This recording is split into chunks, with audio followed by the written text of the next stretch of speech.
Hello, college football fans. I'm Nick Carparelli, the Executive Director of Bowl Season, and welcome to Year 2 of the Bowl Season Stories podcast and our very first episode of the season.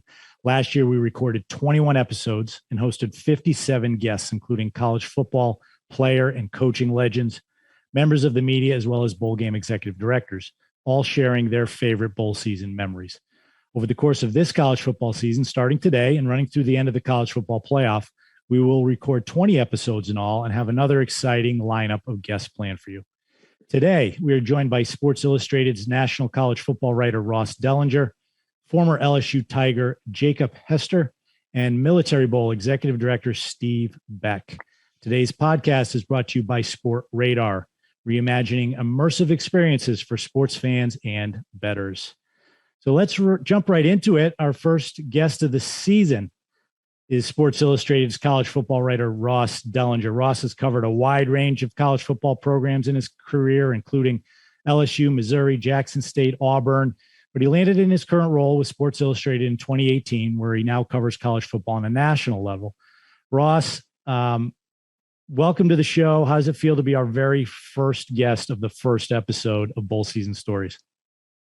Yeah, I'm setting the scene here, aren't I? No, it's good to it's good to be the guy that kicks it off, but it's probably only uphill from here, Nick. I'll try to lower expectations. And I don't know about that. You've been a good friend to us over the years. You know, you've helped us out at our annual meetings each of the last 2 years. You moderated a panel discussion on name, image, and likeness, which you did a great job with that. I consider you to be kind of one of the experts on that topic in the media. So appreciate you doing that for us.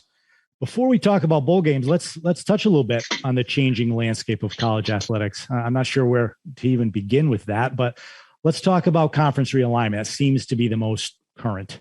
What do you think of some of the most recent moves? Are we likely to see more movement in the short term? And is all this good for college athletes?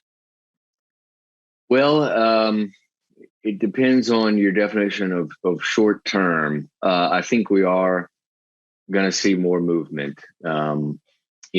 I think that it's hard to see college sports remaining as the Power Five conferences remaining as is, where you have 2 16-team leagues in the Big Ten and SEC that have so much money, or so much richer and more powerful than all the other three specifically. So it's hard to see that maintaining. Either you would think that the top teams in the other three are going to be elevated and join the SEC and Big Ten, which a lot of people have predicted, right? Those 2 leagues expanding more. So I think that's possible. I think there's a possibility in, you hate to say like this is just kind of off the wall, but like a third Power 5 league forming where you have, the top teams in any of the other 3 Power 5 leagues. But something has to happen. It feels like it's somewhat untenable, just as far as the money in the situation. So I think we will see expansion. I don't know how soon. I think in the Big Ten's case, maybe it could come sooner rather than later. It's just hard. It's hard right now. Everything seems to be really fluid. And until everybody kind of locks up their media rights deals, Pac-12's next and then Big 12, you're probably going to see more movement. Is it good for student athletes? If I'm a UCLA or USC athlete, I'm ticked. I don't want to travel across the country. And I hear there's a lot of angry people in those communities about the move, and I don't necessarily blame them. It's a lot more travel. It's we're losing what kind of made college football great and college sports great, which is a cultural and geographic similarity in geographic kind of matchups and rivalries. We're losing that because people are picking the money, right? And that's just how it is. That's how the world is, right? College sports seems to be indicative of society in that way, where money is driving so many moves. So I know that was a lot, but no, yeah. I can't disagree with you. Money certainly does drive a lot, not just in sports, but in the rest of the world. But you do wonder sometimes at what cost. You mentioned the the geographic identity. There used to be a pride to your geography. The West Coast teams, when they played East Coast teams or they played Midwest teams, all the other West Coast teams would root for their West Coast brother, if you will, right? It was a pride thing for that region of the country. There was stereotypes in each of the different sports, which area of the country was better than another. And, it was kind of a rivalry within a rivalry where different parts of the country would root for one another. But now geography doesn't seem to play any role in conference alignment anymore. No, it does not. And I think, obviously the biggest example of that is what happened. But we have a lot of examples of that. West Virginia is a long, long way from its closest conference rivalry. And kudos to West Virginia. Just randomly, they have developed a non-conference schedule that includes a lot of neighbors like Virginia Tech and Pitt and Penn State, because those are the ones that bring the fans. Those are the ones that bring the kind of that college sports type of mentality that we are losing a little bit. Yep, I agree with that. Well, let's jump into bowl games. This is bowl season stories after all. So we talk a lot about how for some programs, bowl games are a reward for a successful season. That's probably the case for every team. But for some teams, it also can serve as a launching point for the following season. You play in a bowl game, you win the bowl game. Everything's a little bit better in the off season. You have a little extra hop in your step. The training table food tastes better. You're a little, the spring practice, you have a little bit more energy going into the next season. And then oftentimes that translates into a better season for those teams that had that opportunity for those extra practices and to play that extra game. So with that, in your opinion, what teams that had a good finish to their season last year, including their bowl game, do you think are positioned for a strong 2022 season? Yeah, it is you hear about it from coaches quite a bit. It is a launching pad into next year. And a lot of coaches, use those, whatever it is, I think it's 12, 15 extra bowl practices to kind of build for next year's team. And then you get to the game and it can kind of be a launching pad into recruiting, off-season workouts in the next season. I would look at down there in Orlando, UCF, year two under Gus should be interesting. They've got John Rice Plumlee, a quarterback from Ole Miss, who's really athletic kid who just seems to fit right into Gus's system. And coming off of what they did last year and what they did in the bowl last year, you can kind of see them, taking off here and it being, and of course they're going to move into the Power Five, in a year or so. And so it's they're set up, it feels like, to excel. Some other teams, Oklahoma State, right, returns a lot, and they storm back to beat Notre Dame in that really electric Fiesta Bowl. I think it was Fiesta Bowl, right? Yep. Yeah. Yep. And really incredible game that was, and you could see that again. They feel like they're kind of set up for more success. Mike Gundy has been there for a while now, and I think it feels like over the last 3 to 5 years, he's had some of his best teams, and this feels like one of them. Yeah, I totally agree with those two. And typically you think of teams that won their bowl game. And I even think of Utah, their first ever trip to the Rose Bowl. They obviously lost that game. I don't think they would ever say there's any such thing as a moral victory, but their fans were so energetic. They showed out for that game. It might've been the most exciting game of bowl season, and they have a lot returning as well. I think Coach Whittingham is just a great coach. I'm interested to seeing how they follow up to that great season and that Rose Bowl appearance. Absolutely.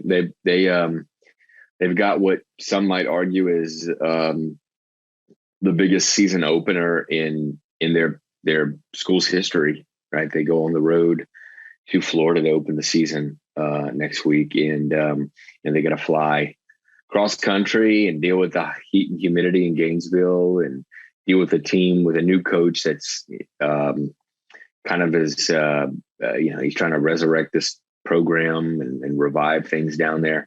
So big first game for Utah. They tend to start slow, Utah, Kyle Whittingham's teams, and then finish in a flurry.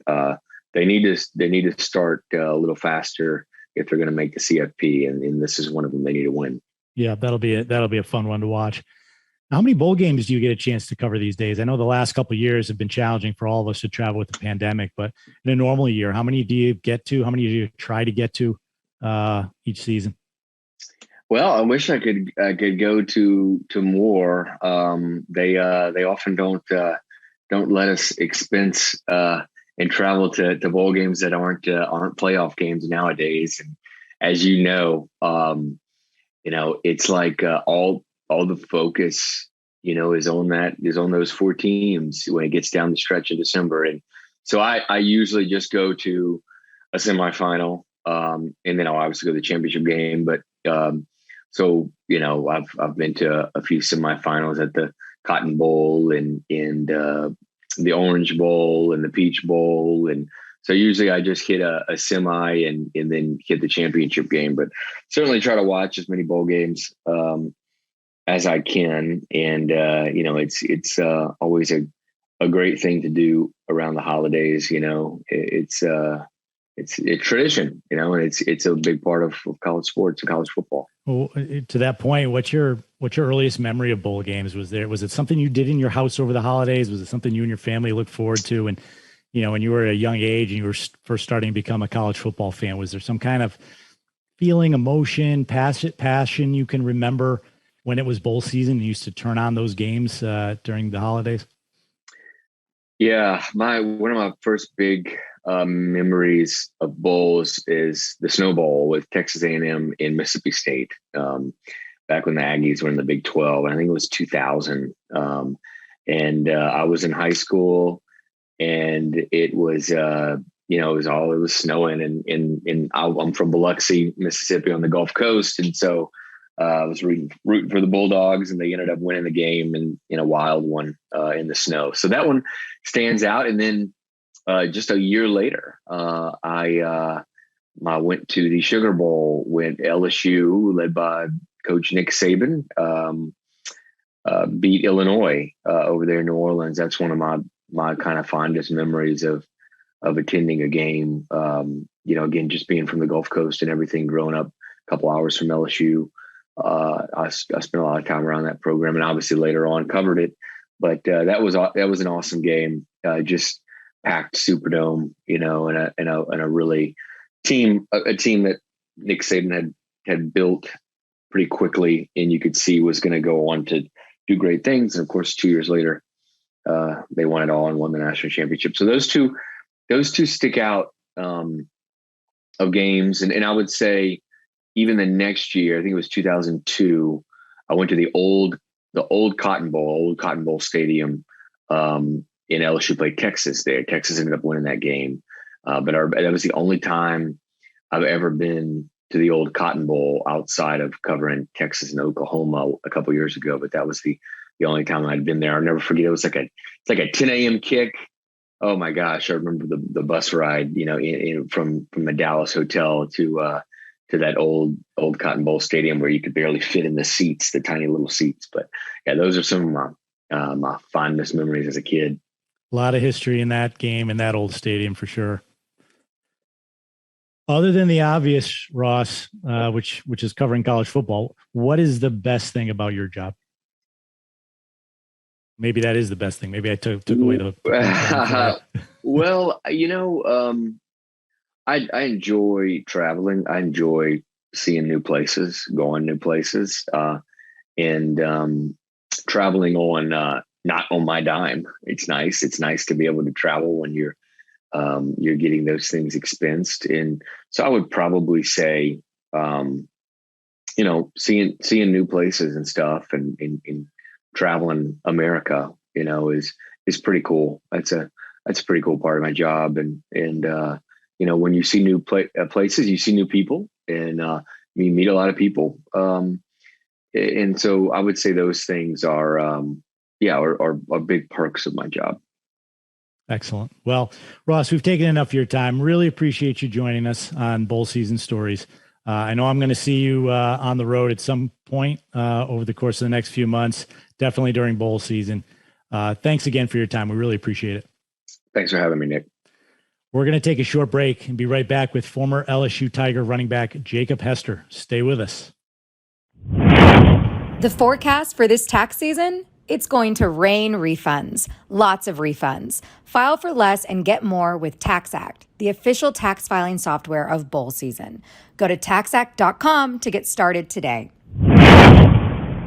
Welcome back to the show. We are now joined by former LSU running back Jacob Hester. Jacob played in 4 bowl games during his college career between 2004 and 2008 and went on to play in the NFL for the Denver Broncos and the San Diego Chargers. He now hosts Off Campus on ESPNU Radio. Jacob, welcome to the show. Yeah, glad to be on here. It tells you how old I am, the fact that you said San Diego Chargers and not the LA Chargers. But hey, we all get older. We can't help it. But I am glad to be here. Thanks for having me on. Yeah, absolutely. So before we get into your career at LSU and bowl games specifically, you started out at LSU as a fullback. That I don't know why that caught my attention. It seems like the fullback is a dying breed. We had Daryl Johnston on our show last year, great fullback from the Cowboys. Mike Allstott is an acquaintance of mine. Just 2 great fullbacks there. What happened to the fullback in football? I don't know. It's gone away. I mean, now it's like you can name the teams that actually have a fullback on one hand, and it's kind of sad. I mean, thankfully for Iowa and Wisconsin, the service academies, they still run a fullback out there, but it used to be such a big part. I know certainly of what we did when I was at LSU, and then in the NFL with Norv Turner, we ran a ton of 21 personnel with a fullback. And, it's a copycat game. And so what you're doing in high school is going to find its way to college, going to find its way to the NFL. And so that 11 personnel, right, with 1 tight end, 1 back, and 3 receivers has become in vogue. And the fullback, unfortunately, has kind of gone to the wayside, and it hurts my heart. I am a fullback loving, neck roll wearing, grit, passion, all those things about a fullback that I feel like we're just losing. So I do hate it. You mentioned a couple of great ones there. I mean, Mike Allstott was a guy that I wanted to be like, right? He was a fullback, but he could also run the football a little bit. It will come back. Everything in football finds its way. Like, it's going to come back. Like, we see teams run the option now. It just looks different. Like Coastal Carolina is a team. They're going to run the option. They're just going to kind of do it out of shotgun in a little bit of a different way. So hopefully there's some hope there that the fullback does make its way back to a football field soon. Well, I think there's a lot of people out there that hope it does. Seems like the fullback is often the toughest guy in the field. So we need to bring him back. We need to bring him back. But you had quite a career at LSU, 4 seasons, 4 bowl games. You went 3-1 in those games, including a national championship to close it out in 2008. You also played for 2 great coaches. What was it like to be an LSU Tiger back then? And what was it like to play for Nick Saban and then Les Miles and go through that transition of different styles? Yeah, so I had the great fortune of having, like you mentioned, 2 great head coaches, and I was recruited by Coach Saban, played my freshman year under Coach Saban, and he taught me so much, and I appreciate my time with Coach Saban. He gave me an opportunity to go to LSU. I was a 2-star recruit.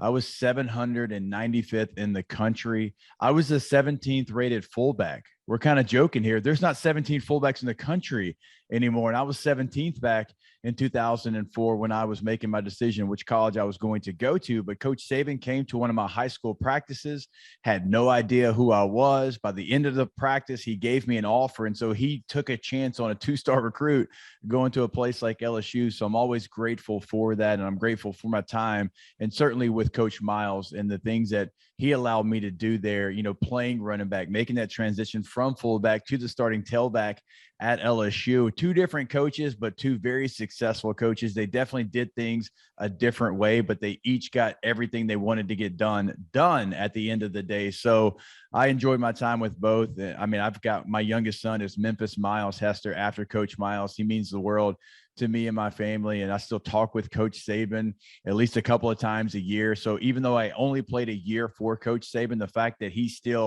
asked me, how's the boys doing? How's your wife doing? How are things going? It does mean a lot. So I'm very fortunate the fact that I got not only 2 coaches in college, but 2 in the NFL that I really respect. That's interesting story. 2-star recruit. I'm guessing Coach Saban doesn't need to sign many 2-star recruits anymore at Alabama. I don't even know if a 2-star recruit even gets stars anymore. I don't know. I think like 3 might be like the bare minimum now. It's like, hey, you're either 3, 4, 5, or you're probably a walk-on at this point. Yeah. Well, your first bowl game was in Florida at the 2005 Capital One Bowl against Iowa. Then you had a 40-3 win over Miami in the Peach Bowl, 70 yards rushing on 13 carries in that game. 2 great games, great destinations for bowl games. How great were those trips for a kid from Shreveport, Louisiana? So the Orlando trip my freshman year was one of the best trips I've ever been on. It was, I mean, everything you wanted it to be, getting to go to the amusement parks, getting a chance to really just explore the city. It was all going so great until the last play of the game. Iowa throws a Hail Mary. They beat us with a last-second touchdown. It was a really well-played game, though. There's a lot of NFL players on that field. The week was great. The game until the fourth quarter was great, but the Hail Mary kind of leaves a sour taste, but it doesn't take away from that bowl trip. The first time I'd ever been to Disney, right? I never had a chance as a kid growing up in Shreveport, like you mentioned, to go to a place like Disney. So that trip was definitely one that kind of stands out to me. But the next year is really where my career changed. We're going to the Peach Bowl. As you mentioned, we're playing a top 10 Miami team. So that's before the Peach Bowl was a part of obviously the semifinals or the final. It wasn't one of those, New Year's 6 games. It wasn't that type of game just yet, but we were a top 10 matchup against Miami. And so we knew that it was going to be a game that was billed as, hey, outside of these games, this is the bowl game to watch. And I say it changed my life and my career because in that game is when I made the transition actually from fullback to tailback. We had, Joseph Adai, first-round pick. He hurts his hamstring. We had another running back. He tears his ACL on the kickoff. We had one fumbled the football. We had another that missed a pass protection. And Les is like looking on the sideline. And I had done some mop-up duty running back stuff, but nothing to this extent. He literally looks at me, grabs me, says, Hester, get in there, tailback. I'm like, I'm not giving this back. I've gotten this opportunity to go show I can play tailback. And like you mentioned, had some success in that game, score a touchdown, have a couple of big runs. And from that game, it parlayed into the next spring. I went into that spring as the number 1 running back. It was my job to lose. And so that bowl game really changed my life. I don't know how long I play in the NFL. I don't know if I get drafted in the 3rd round. I'm probably one of those fullbacks that has to scratch and claw and fight his way to an NFL roster. So me having the ability to show I could play tailback, it happened in that game. And if it doesn't happen, I really don't know where I'm at. So then your last 2 bowl games were both played in New Orleans. So instead of going somewhere new and unique, it's basically a home game for you. You grew up in Louisiana. First one was a Sugar Bowl win over Notre Dame. Then the following year, a national championship over Ohio State. What was it like to play in your home state on that stage and then to ultimately win a championship? Well, New Orleans should host every major sporting event. It should be the host for everything, no matter what the sport is, no matter what the bowl game situation is. New Orleans knows how to host an event. It's a city that's got so much culture and so many things to do. It's a walking city. It's not spread out, and all the events that lead into the game are just done right. I'm biased. I'm from Louisiana, but there's no place I'd rather spend a bowl game week than New Orleans. We had so much fun as we're getting ready. Look, when you're playing Notre Dame, that means something, right? I mean, it's Notre Dame. It's a national brand. And so we took that game like it was our national championship and just getting a chance. Look, I grew up Irish Catholic. So even though I grew up in Louisiana, I'm getting a chance to play against Notre Dame. And I actually had knee surgery 8 days before that game. But I was like, there's no way I'm missing this game. And so I actually rehabbed a knee surgery. It was a scope. So it wasn't a major surgery, but they're like, hey, you're probably not gonna be able to play in this game if you get this surgery. I was like, I'm not missing that. I am not missing a Sugar Bowl opportunity inside the Superdome, being a kid from Louisiana going against Notre Dame. And it was a game that went our way. I don't remember the final score, but it was a lot to a little. I know Jamarcus Russell had a major day, and of course, he ended up being the number 1 overall draft pick. Off that game was a big reason why he was going against Brady Quinn, who was the Notre Dame quarterback. And so that game in itself, that was a memory that was going to be a core memory for me. But then it got even better the next year, right? You play another national brand in Ohio State. We have 2 losses. If you'll remember, we were a 2-loss team that got to the national championship. Like 73 things had to happen after we lost to Arkansas, and all of them happened for us to get into that bowl game. We could have played the 72 Dolphins that day, and we're not losing. I mean, you gave us an extra chance, an extra opportunity to come into this game. And so we were laser focused again. We knew Ohio State. We knew how talented they were, but it's like, we're in our state. We're in the Superdome. Like, in the Superdome in Louisiana, it means something. Like, you go to the high school state championship games in the Superdome. So everyone from Louisiana holds that place in kind of a different regard than it does others. And so all those things kind of coming together, and to be able to cap off our college career with a national championship in our backyard. It's less than an hour away from our campus. And there's something about LSU in the Superdome, 2003, 2007, 2019, you win 3 national championships. You played for another in 11 in that same building. So to end our careers as seniors in that place, in that game against an Ohio State, it's certainly a bowl game I'll never forget. And I was very fortunate to have 4 really good experiences, great cities, great venues, great hosts to all the games that I went to. When you talk about ending your career, like you were fortunate enough and a great player, and you were able to go on to the NFL and continue your career. But a lot of times we talk about with bowl games, for most guys, it's their last opportunity to play football, period. Yeah. And they get to do it at some unique destination with all their friends, probably a place they've never been to before. For some guys, maybe a place they'll never go to again. So talk about the experience off the field, just going to these games with these dudes that you've been hanging out with for 4 or 5 years. Any great stories about some of the things that happened and that you enjoyed with your friends at those games?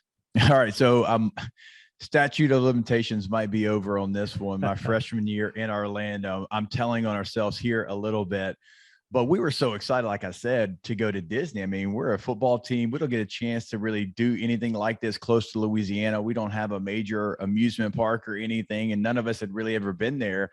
And so we got credentials for the bowl game, the Capital One bowl game at the time, to kind of, wherever you're going, you get let in for security or whatever. But we were like, hey, let's wear these to Disney and see what happens. Let's see if maybe we can skip a line or two. And so we used these passes that we had that had nothing to do with Disney.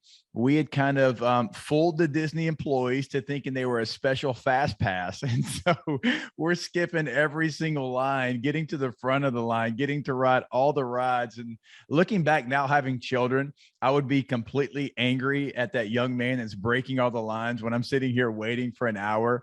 But we rode the entire Disney park in just one day because we used these fake fast passes, and we were just, we didn't expect it to work, but it worked. And so that's a core memory as well of a bowl game that we had a really good time. So you either just gave all the future Citrus Bowl participants a great idea, or you just ruined it. I just ruined it because the park's going to pick up on it. I got a feeling they probably picked that. This is a true story. I don't remember what team it was, but there was a team that went to the same bowl game, and I was playing in the NFL, and we're kind of telling this story. And I think that they actually said that it didn't work, and they used LSU as an example as to why it didn't work. So we ruined it, but at least we ruined it like way back in the day because we totally messed it up for everybody else. But, for the 7-8 of us that night for LSU, it was really great. I could only imagine. So you've been great. I have one more question for you. This one's kind of off the cuff. Just I feel like I've gotten to know you a little bit in the last 15 minutes, knowing that you weren't the most highly recruited guy. So I have a sense of how you might answer this question. It's kind of a new phenomenon that a large number of guys are opting out of bowl games. Guys who, for one reason or another, say, you know what, I don't want to play one more football game in college with my friends. Now, my Right. gut tells me that most of those guys, when they get a little bit older, are going to say, damn it, I'd do anything to play in one more football game. What's your position on that? Well, I can just tell you. So my dad, a Marine and a city policeman for like 30 years, and he's my biggest mentor. And you don't run away from something that your teammates are doing. Now, I can't speak for everyone, but I can speak for myself. And my dad, the quote that sticks with me, I remember when I'm going to LSU, I'm like, Dad, I don't know. Am I going to play? Am I going to be good enough to play there?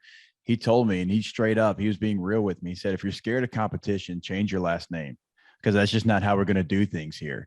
And so that's just the way I was raised. Like, if your teammates are out there, if they're being competitive, if they're going against another team, you're going to be out there as well. So that was instilled in me in a very young age. But even removed from it, I was fortunate enough to play longer in the NFL than I did in college football. If you said you get 3 more plays, you get 3 more chances to put on the gear, get out of a tunnel, run down on kickoff, have a pass protection, whatever it is, it's going to be in a college uniform. There's nothing better than college football, the pageantry of college football, the fan bases of college football, the bands, the student section, everything that surrounds college football is the greatest thing in football. I love professional football. It's got a place in my heart. You can probably see the Charger jerseys above my head. It was a great experience. But the difference, in my opinion, in college football and in the NFL, the college fans, they're going to love you for 40 years. It's not just truly a 4-year thing. It's a 40-year thing. In the NFL, they'll love you while you're there, but once you move on, they love the next guy.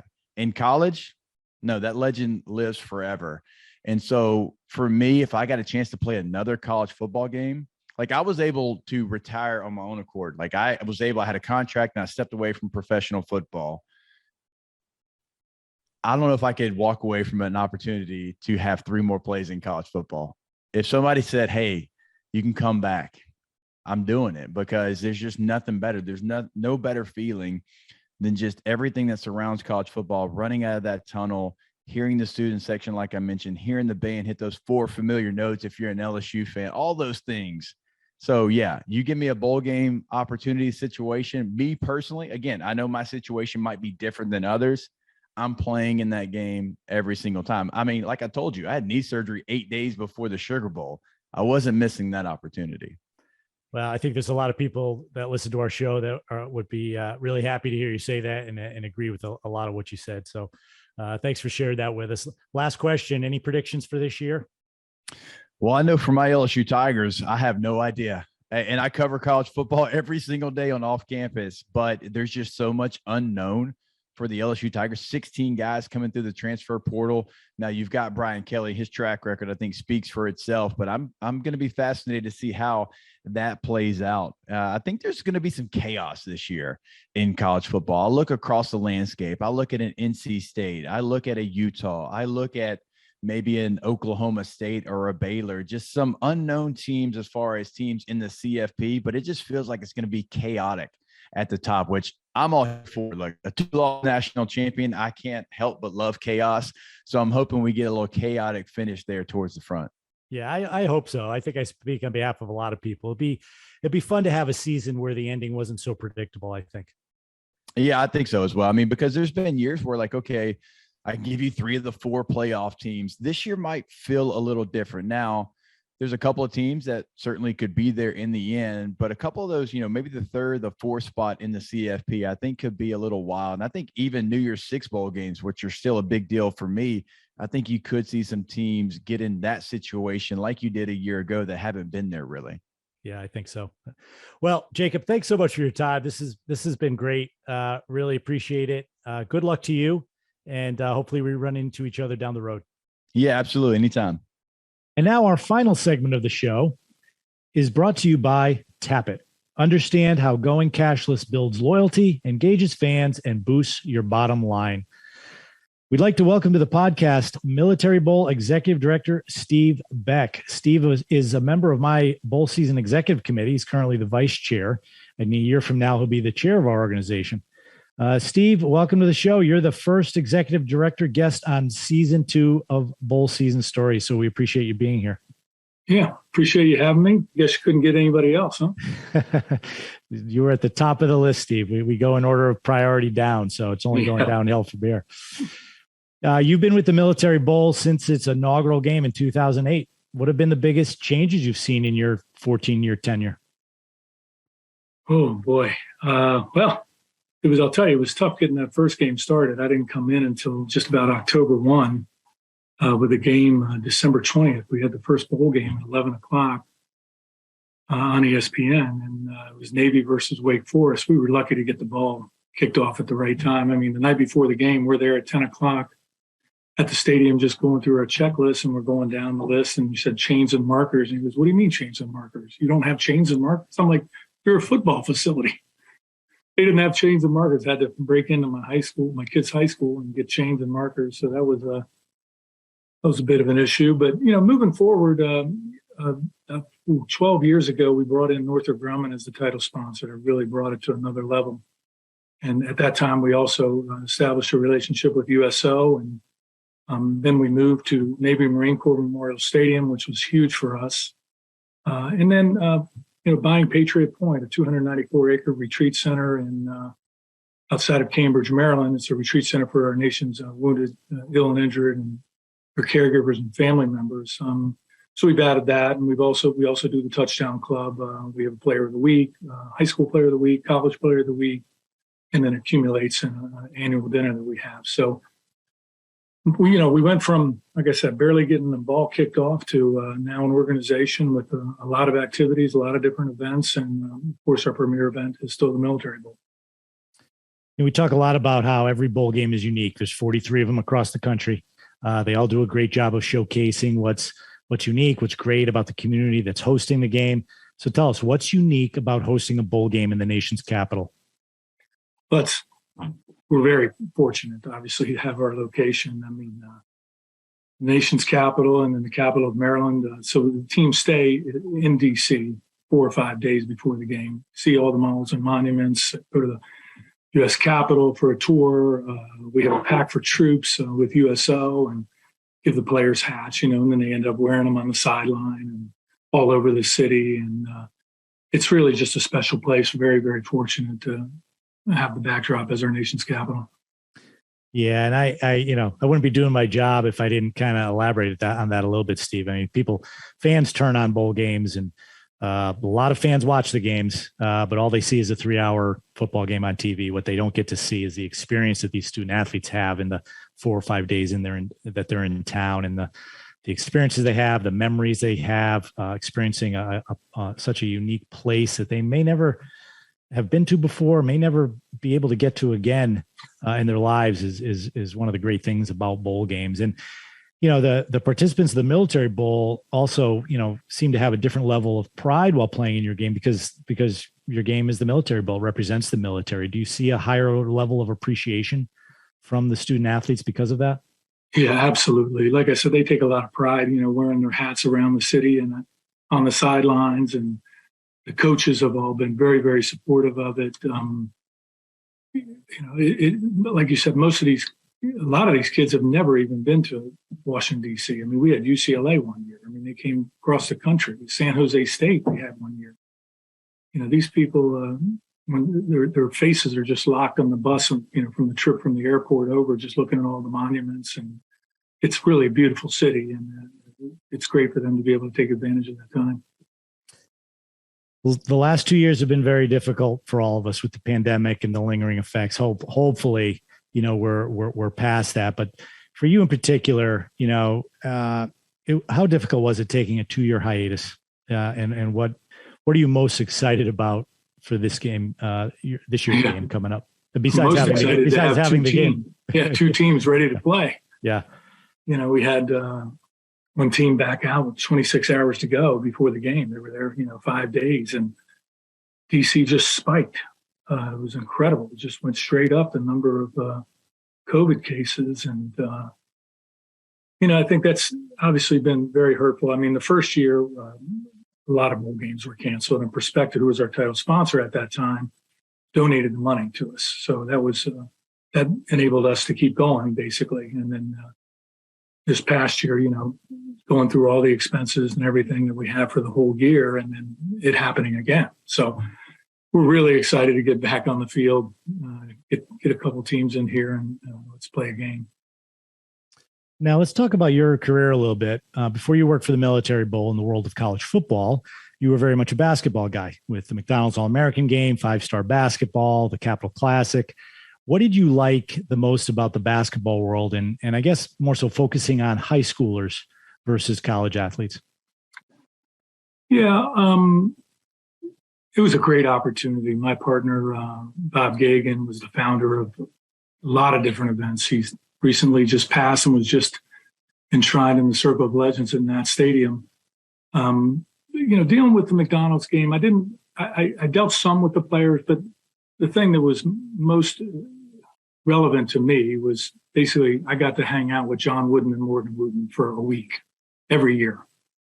And that was just extremely valuable to me. As these guys their integrity is just off the charts. I mean, when John Wooden would speak to the high school kids at the luncheon, you could just hear a pin drop. I mean, he was just a whole different level. And Morgan, the same thing. He was just a fantastic person, and lived what they talked, and it was great to be around them.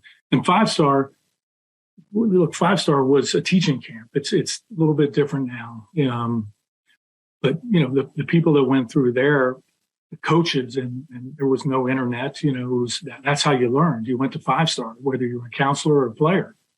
And it was the who's who of basketball. Michael Jordan, Patrick Ewing, LeBron James. I mean, everybody went to 5-star except me. You probably even went, Nick. You wouldn't let me go. But it was my career I've been very fortunate. I played a little bit of college football and basketball, and to be able to be involved in both of them has just been. And now you throw in what we do at Patriot Point and with the Touchdown Club. It's the most rewarding and perfect opportunity and job for me. Yeah, I've been to your Touchdown Club events, and I'm very familiar with your Patriot Point project. Really, really great work, impactful work, well beyond a football game, and I commend you for that. Thanks. Really, really great stuff.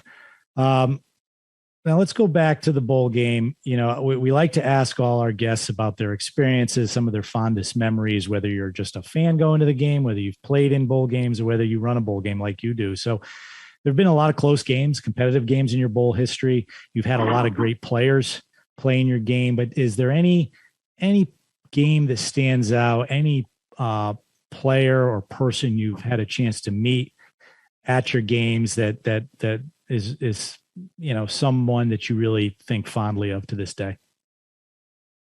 Yeah, this one, I could go on this one. I mean, we've had some incredible years. I mean, the first year we had in Navy and Wake Forest, Riley Skinner goes 11 for 11 in the second half and comes back and they beat Wake Forest. Ralph Friedgen's last game, which was a very tumultuous time at the University of Maryland, they came out and they actually hoisted Ralph, which is pretty incredible if you know Ralph at all, be able to get him up on your shoulders. But that was a great one. The Air Force Toledo game, sticks out as a memorable ending.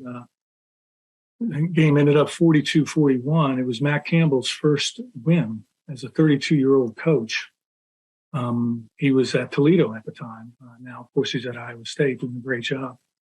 But the Air Force went for two at the end of the game. And the punter was the holder, and he went to pitch it to the kicker, who was wide open to score, and he fumbled the ball, and they lost 42-41. So that was an incredible game. I'll say that probably the biggest memory I had over all the years was actually pre-bowl game. It was 2017, I think. No, it was 2015. Keenan Reynolds. Remember Keenan Reynolds? Yes. 88 rushing touchdowns. I mean, I still believe holds the record. And just an incredible player. Beat Army 4 years in a row. So at the end of the game, the athletic director for Navy, I'm down on the field, and Chuck Latchuk comes up to me and goes, "Steve, I need you to speak to the team after the game." I'm like, "What do you mean you need me to speak to the team after the game? I'm not comfortable. You're just laying this on me now and all that." So anyway, I ended up caving in, and I go in the locker room, which is just packed, an unbelievable atmosphere. It was just going crazy. And first Chet speaks, and the game was pretty close. I mean, Army was 2-9, Navy was 9-2, but it came down to the end, and Army threw an interception, and things went crazy from there. So I'm going back in the locker room. I have no idea what I'm going to say. I mean, and then Chet speaks, and he talks about never giving up. You remember this day, whether you're on a ship out in the Persian Gulf or you're a Marine attacking the beach. You remember this day and how you never gave up. I mean, it was just very emotional. Coach Ken starts speaking. Of course, he's a very emotional guy, talking about the seniors and how much it means to them and how they're going to a bowl game. And he starts dancing around with them. And then they get Secretary Mavis to speak. These are all professional speakers. I'm sweating my butt off. I don't know what I'm going to say. And, each one is as good as the next. Then you have the CNO, the Chief Naval Officer, Vice Admiral John Richardson speaks. And I'm like, when are they going to get to me? I mean, this is really nerve-wracking. And then Roger Staubach speaks, and then after Roger speaks, finally they said, well, now it's Steve Beck from the Military Bowl, I had no idea what I was going to say. And the place is just going crazy. And they start chanting, Steve, Steve, Steve, and they're just going crazy. And I said, welcome to the Military Bowl. And that was my speech. It was the greatest speech I ever gave in my life.